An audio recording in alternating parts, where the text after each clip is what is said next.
एक समय की बात है, हनुमानगंज नाम का एक गांव था। उस गांव में त्रिलोकीनाथ नाम का एक व्यक्ति रहता था। उसका इस दुनिया में कोई न था सिवाय हनुमान जी के। त्रिलोकीनाथ हनुमान जी का बहुत बड़ा भक्त था। वो रोज उनकी पूजा किया करता था। त्रिलोकीनाथ हनुमान जी को ही सब मानता था, एक मित्र, पिता, गुरु। वो सारी बातें हनुमान जी से किया करता था। अरे कहाँ जा रहे हो त्रिलोकीनाथ, इतनी सुबह सुबह? बस भाई, हनुमान मंदिर जा रहा था। हनुमान जी की पूजा करके दिन की शुरुआत करूंगा। अच्छी बात है, चलो आओ तुम पूजा करके मिलते हैं फिर। त्रिलोकीनाथ मंदिर पहुंचता है और मंदिर की साफ सफाई करने लगता है। हे प्रभु, कितनी धूल मिट्टी है, कोई सफाई करने वाला ही नहीं है। मैं न रहूं तो ये मंदिर मंदिर ना लगे। और आप प्रभु इतने बड़े बड़े चमत्कार करते हैं, जरा सा चमत्कार यहाँ भी दिखा दो। लेकिन नहीं, आपको पता है ना कि त्रिलोकीनाथ आएगा और सफाई कर देगा। त्रिलोकीनाथ हनुमान जी से बातें करते करते मंदिर की सफाई कर देता है और फिर हनुमान जी का ध्यान लगाकर बैठ जाता है। तभी उसके ध्यान में हनुमान जी रस्सियों से बंधे हुए दिखाई देते हैं। त्रिलोकीनाथ, मुझे यहाँ से छुड़ाओ, मैं बंधा हुआ हूँ, निकालो मुझे यहाँ से। ये क्या है? हनुमान जी मुझसे मदद मांग रहे हैं, मैं भी ना कुछ भी सोचता हूँ।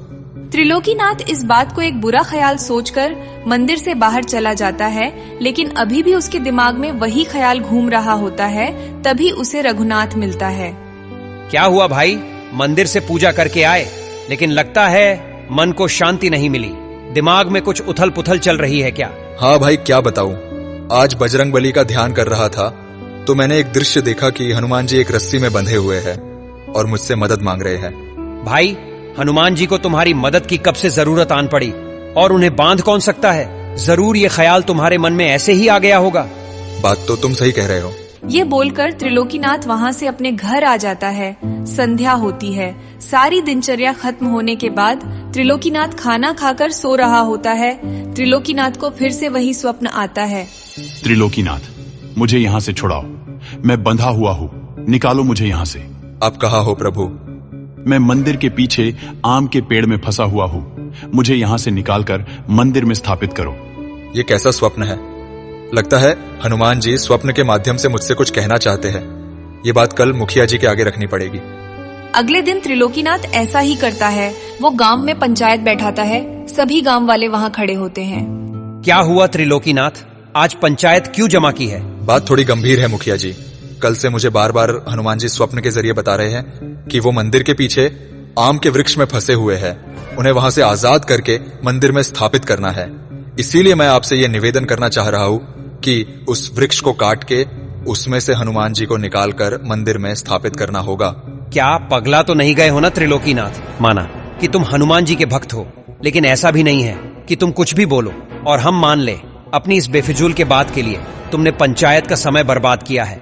पर मुखिया जी, मैं सच कह रहा हूँ, एक बार उस पेड़ को काट कर देख लेते हैं। त्रिलोकीनाथ, क्यों जिद कर रहे हो बेकार की? ये सब तुम्हारा भ्रम है। जाओ, घर जाओ। जाओ यहाँ से। आज की सभा यही समाप्त की जाती है। मुखिया त्रिलोकीनाथ को भगा देता है और कड़े शब्दों में पेड़ काटने के लिए मना कर देता है। त्रिलोकीनाथ उदास मन लिए घर की ओर जाने लगता है। तभी रघुनाथ उसके कंधे पे हाथ रखता है। त्रिलोकीनाथ, परेशान मत हो, ये सब तुम्हारे मन का वहम होगा। ज्यादा ध्यान मत दो।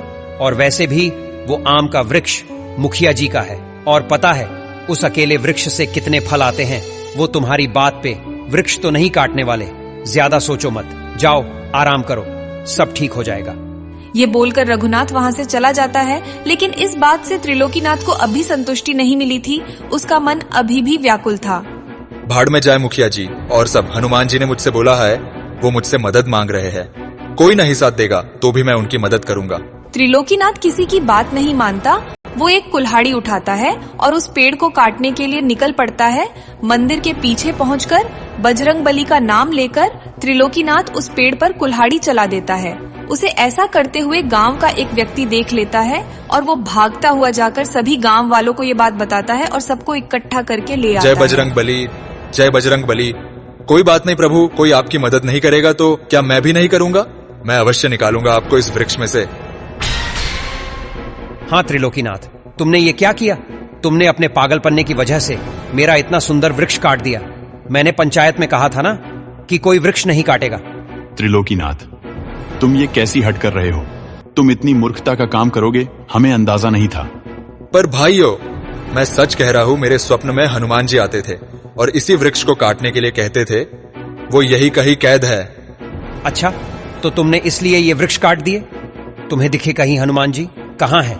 क्या किसी को यहाँ हनुमान जी दिखाई पड़ रहे हैं?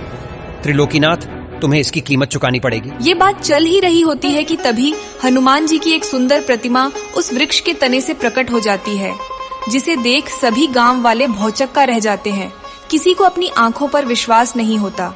वो सभी बजरंगबली की जय जय करने लगते हैं और सभी त्रिलोकीनाथ से माफी मांगते हैं।